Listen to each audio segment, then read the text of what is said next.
এদিকে ময়মনসিংহের গফরগাঁও উপজেলা ছাত্রদলের আহ্বায়ক মুক্তার হোসেনের বিরুদ্ধে দায়ের করা মিথ্যা অভিযোগ প্রত্যাহার এবং অব্যাহতি বাতিলের দাবিতে মানববন্ধন কর্মসূচি পালন করা হয়েছে। সোমবার ৩০ মার্চ সকাল ১১টায় গফরগাঁও প্রেস ক্লাবের সামনে অনুষ্ঠিত এই মানববন্ধনে উপজেলা ছাত্রদল ও বিএনপির নেতাকর্মীরা অংশগ্রহণ করেন। কর্মসূচিতে বক্তারা অভিযোগ করেন, রাজনৈতিক উদ্দেশ্য প্রণোদিতভাবে মুক্তার হোসেনের বিরুদ্ধে মিথ্যা অভিযোগ এনে তাকে অব্যাহতি দেওয়া হয়েছে, যা সম্পূর্ণ অন্যায় ও অগ্রহণযোগ্য।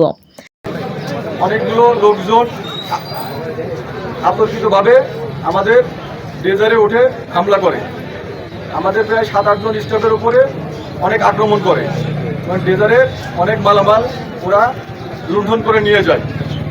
সেইগুলো এখনো আমরা তাদের কাছে আছে, এখনো ব্যাক পাই নাই আমরা। আমি Akbar Hossain, BIWTA sub assistant. এখানে আপনাদের গফরগাঁও রাজনৈতিক কোনো ইস্যু না, এটা আমাদের টোটালি সরকারি একটা প্রজেক্ট চলমান। এখানে আমরা যখন ক্ষতিগ্রস্ত হয়েছি বা আমাদের লোকজনের উপর হামলা হয়েছে, তখন মুক্তা ভাইকে আমরা সাহায্য দিয়েছি। ওই মুহূর্তে আমাদের সাহায্য করার মতো কেউ ছিল না। তারে ফোন করে ডাকার পরে, বারবার ফোন করার পরে সে প্রথমে যায় না। আমাদের স্টাফ যখন ডেকেছে তখন গিয়েছে, এখানে রাজনৈতিক কোনো সম্পত্তিটা নেই। খননের যে ম্যাটেরিয়াল বালি বা মাটি, তারা আমাদের শহর কেন্দ্র যেটা উপজেলার এই সাইডটাই ফালাতে দিবে না। তাদের দাবি যে নদী এবং নদীর আশপাশের যত জমি তাদের মাটি, যদি নদী খনন করা হয় তাহলে মাটিটা চরের দিকে ফালাতে হবে। তাদের প্রথম ইস্যু ছিল এটাই, কিন্তু আমরা ওই অবস্থায় খনন কাজ করতেছিলাম না। আমাদের কাজ নদীতে ঈদের ছুটিতে সব অফ ছিল, কিন্তু এই অবস্থায় তারা কিভাবে হামলা করলো এটা আসলে আমরা বুঝে উঠতে পারি নাই। কথাই বলবো, ২৬শে মার্চের যে ঘটনার অবতারণা হয়েছে, আপনারা সকালে এখানে আছেন, আমি দুটো প্রশ্ন করবো, সাংবাদিক ভাইয়ের উত্তর দিবেন।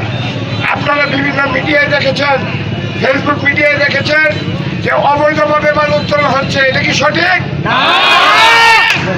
বালু অবৈধভাবে উত্তোলন হচ্ছে না। এই বালু উত্তোলনের কোন রাজনৈতিক নেতৃবৃন্দ জড়িত নয়, ঠিক কিনা? আমি মনে করি আজকে যারা এই ২৬শে মার্চ এই ইয়ার সাথে অপকর্মের সাথে জড়িত, এরা ফেসিসের ব্যাপারটা এটা দৃষ্টান্তমূলক শাস্তির দাবি।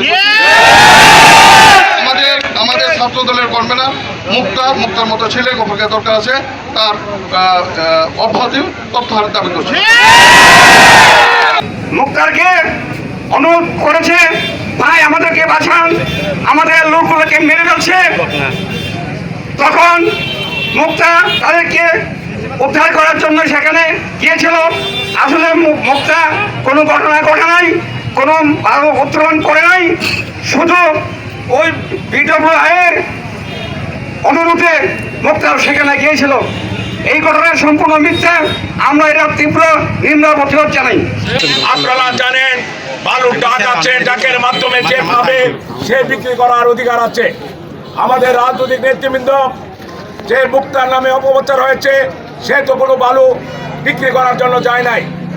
গফরগাঁও উপজেলা ছাত্রদলের আহ্বায়ক মুক্তার হোসেন বলেন, আমার বিরুদ্ধে আনীত অভিযোগ সম্পূর্ণ মিথ্যা, ভিত্তিহীন ও ষড়যন্ত্রমূলক। আমি সবসময় দলীয় শৃঙ্খলা মেনে কাজ করছি।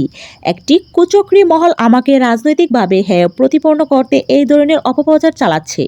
তিনি আরও বলেন, আমি দলের ঊর্ধ্বতন নেতৃবৃন্দের কাছে অনুরোধ জানাচ্ছি, বিষয়টি সুস্থভাবে তদন্ত করে আমার অব্যাহতি প্রত্যাহার করে আমাকে পুনর্বহাল করা হোক।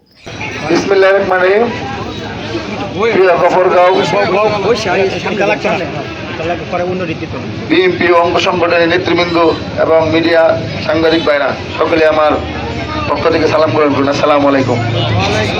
আজকে দুঃখের সাথে বলতে হচ্ছে ২৬শে মার্চ আমরা প্রোগ্রামে ছিলাম, মাননীয় সংসদ সদস্য জনাব আক্তারজান বাচ্চু ভাই ছিল। তখন এই বিএডব্লিউর কর্মকর্তা এবং ইঞ্জিনিয়ার তারা আমাকে অনেকক্ষণ ফোন দেয়। আমি ফোনটা সাইলেন্ট ছিল, আমি প্রোগ্রামে ছিলাম, ফোন না ধরতে পারাই তারা আমার ভয়েস দিয়েছে, আমার ভয়েসটা আমার কাছে আছে। বক্তারা দ্রুত এই সিদ্ধান্ত প্রত্যাহার করে তাকে শপথে পুনর্বহালের দাবি জানান। মানববন্ধনে উপস্থিত নেতাকর্মীরা বলেন, দলকে দুর্বল করতে পরিকল্পিতভাবে এই ধরনের সিদ্ধান্ত নেওয়া হচ্ছে। তারা ঐক্যবদ্ধ থেকে এর প্রতিবাদ চালিয়ে যাওয়ার অঙ্গীকার ব্যক্ত করেন।